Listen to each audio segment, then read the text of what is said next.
Hello everyone, my name is Meta, and today we're going to be reading The Way I Used to Be. Now, I haven't read this book at all. It is brand new. But I have heard that it's very devastating, so without further ado. Part 1, Freshman Year. I don't know a lot of things. I don't know why I didn't hear the door click shut, why I didn't lock the damn door to begin with, or why it didn't register that something was wrong, so mercilessly wrong, when I felt the mattress shift under his weight.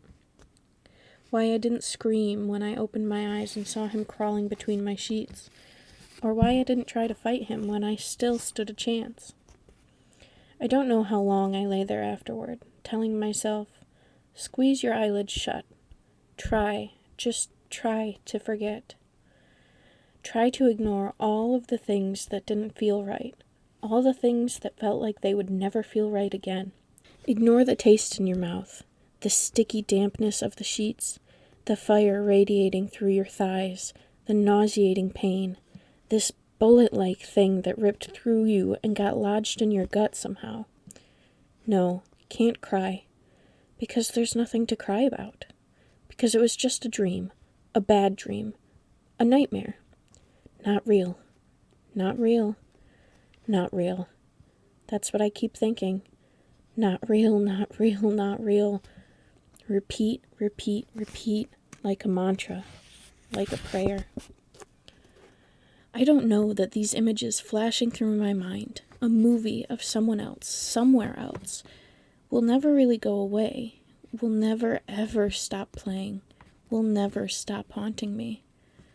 I close my eyes again, but it's all I can see, all I can feel, all I can hear. His skin, his arms, his legs, his hands too strong. His breath on me, muscles stretching, bones cracking, body breaking, me getting weaker, fading. These things, it's all there is.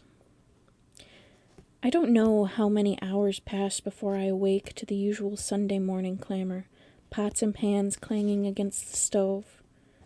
Food smells seeping under my door. Bacon, pancakes, Mom's coffee. TV sounds, cold fronts and storm systems moving through the area by midday. Dad's Weather Channel. Dishwasher running sounds. Yippy-yappy dog across the street yips and yaps at probably nothing, as always. And then there's the almost imperceptible rhythm of a basketball bouncing against the dewy blacktop and the squeaky sneaker shuffling of feet in the driveway. Our stupid, sleepy suburbia, like every other stupid, sleepy suburbia, awakens groggy, indifferent to its own inconsequence, collectively wishing for one more Saturday, and dreading chores and church and to-do lists and Monday morning. Life just goes. Just happens. Continuing as always. Normal. And I can't shake the knowledge that life will just keep on happening, regardless if I wake up or not. Obscenely normal. I don't know, as I force my eyes open, that the lies are already in motion. I try to swallow, but my throat's raw. Feels like strep, I tell myself. I must be sick, that's all. Must have a fever, I'm delirious. Not thinking clearly. I touch my lips. They sting.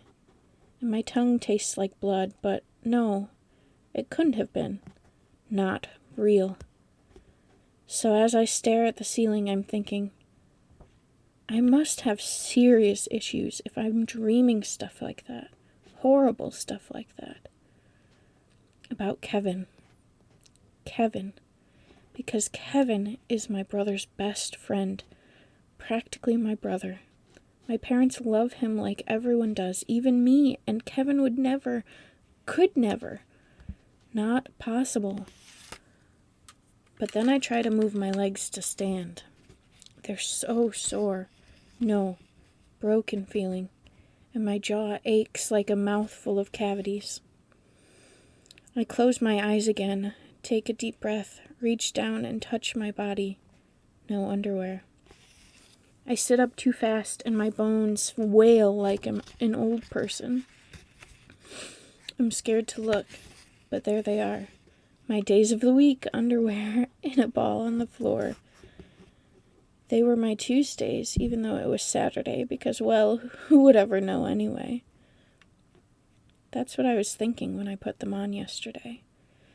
And now I know for sure it happened. It actually happened. And this pain in the center of my body, the depths of my insides, restarts its torture as if on cue. I throw the covers off. Kneecap-shaped bruises line my arms, my hips, my thighs, and the blood on the sheets, the comforter, my legs. But this was supposed to be an ordinary Sunday. I was supposed to get up, get dressed, and sit down to breakfast with my family. Then after breakfast, I would promptly go to my bedroom and finish any homework I hadn't finished Friday night, sure to pay special attention to geometry. I would practice that new song we learned in band, call my best friend Mara, maybe go to her house later and do dozens of other stupid, meaningless tasks. But that's not what's going to happen today. I know, as I sit in my bed, staring at my stained skin in disbelief, my hand shaking as I press it against my mouth. 2 knocks on my bedroom door. I jump. "Edie, you up?" my mother's voice shouts.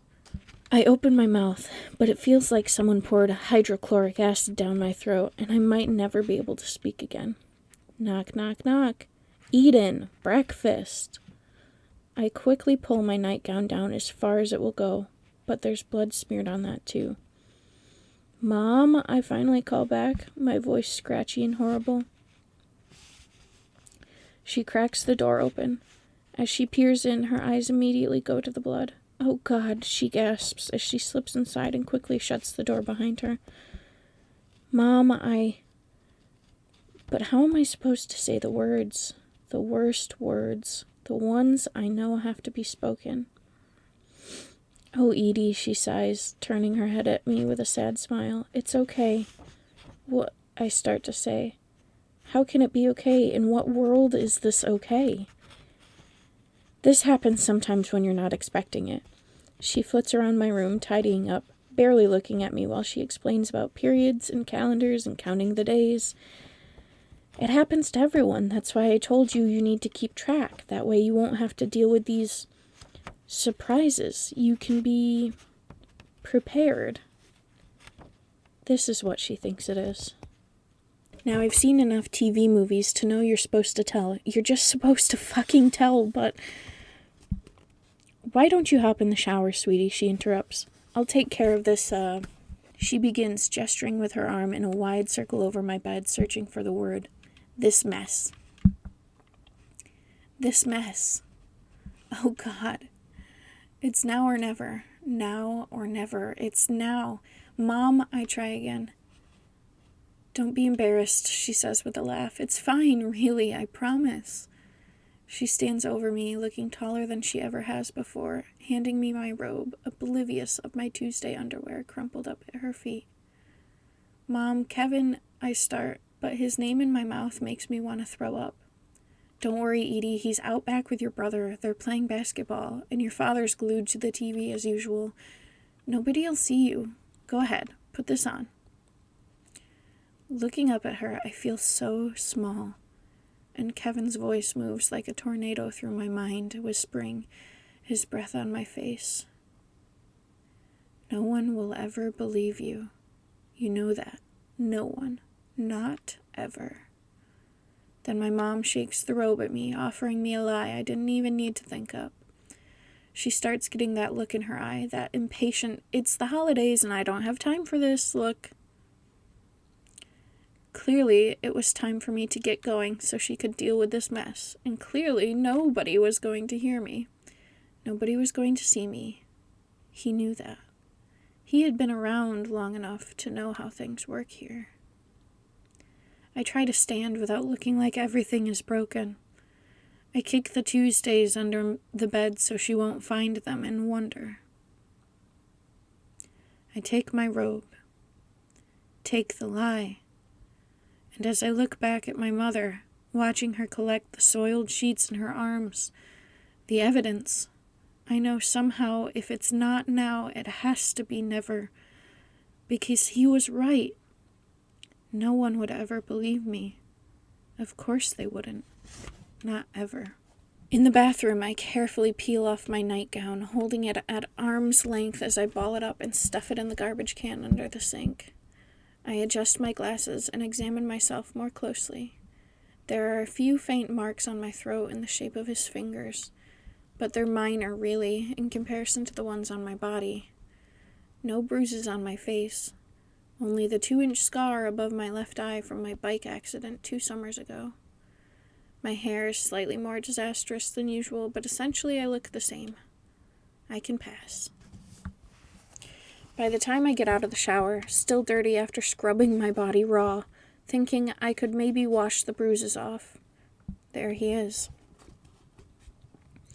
Sitting at my kitchen table in my dining room with my brother, my father, my mother, sipping my orange juice from my glass, his mouth on a glass I would have to use someday, on a fork that would soon be undifferentiated from all the other forks, his fingerprints not only all over every inch of me, but all over everything. This house, my life, the world infected with him.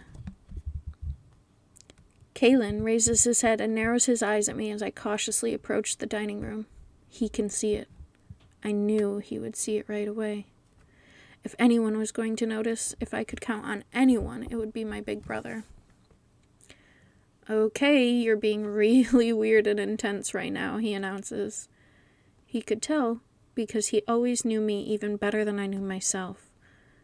So I stand there and wait for him to do something about this, for him to set his fork down, stand up and pull me aside, take me out to the backyard by arm and demand to know what's wrong with me, demand to know what happened.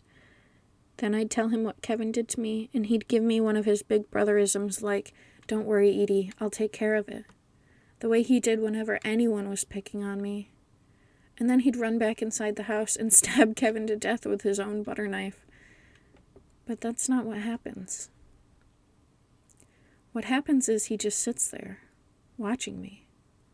Then slowly his mouth contorts into one of his smirks, our inside joke grins, waiting for me to reciprocate, to give him a sign, or just start laughing like maybe I'm trying to secretly make fun of our parents. He's waiting to get it. But he doesn't get it. So he just shrugs, looks back down at his plate, and laps off a big slice of pancake. The bullet lodges itself a little deeper in my stomach, and I stand there, frozen in the hallway. "Seriously, what are you staring at?" he mumbles with his mouth full of pancake, in that familiar brotherly, "you're the stupidest person on the face of the earth" tone that he had perfected over the years. Meanwhile, Kevin barely even glances up. No threatening looks, no gestures of warning, nothing, as if nothing had even happened. The same cool disregard he always used with me. Like I'm still just Kaylin's dorky little sister with bad hair and freckles, freshman band geek nobody tagging along behind them, clarinet case in tow. But I'm not her anymore. I don't even want to be her anymore. That girl who was so naive and stupid, the kind of girl who could let something like this happen to her. "Come on, Minnie," Dad says to me, using my pet name. Minnie, as in mouse, because I was so quiet. He gestured at the food on the table. "Sit down, everything's getting cold." As I stand in front of them, their mouse girl, crooked glasses sliding down the bridge of my nose, stripped before 8 scrutinizing eyes, waiting for me to play my part, I finally realized what it's all been about. The previous 14 years had merely been dress rehearsal, preparation for knowing how to properly shut up. And Kevin had told me, with his lips almost touching mine, he whispered the words, "You're gonna keep your mouth shut." Last night it was an order, a command, But today, it's just the truth. I push my glasses up, and with a sickness in my stomach, something like stage fright, I move slowly, cautiously, try to act like every part of my body, inside and out, isn't throbbing and pulsing. I sit down in the seat next to Kevin like I had at countless family meals, because we considered him part of our family. Mom was always saying it, over and over. He was always welcome. Always.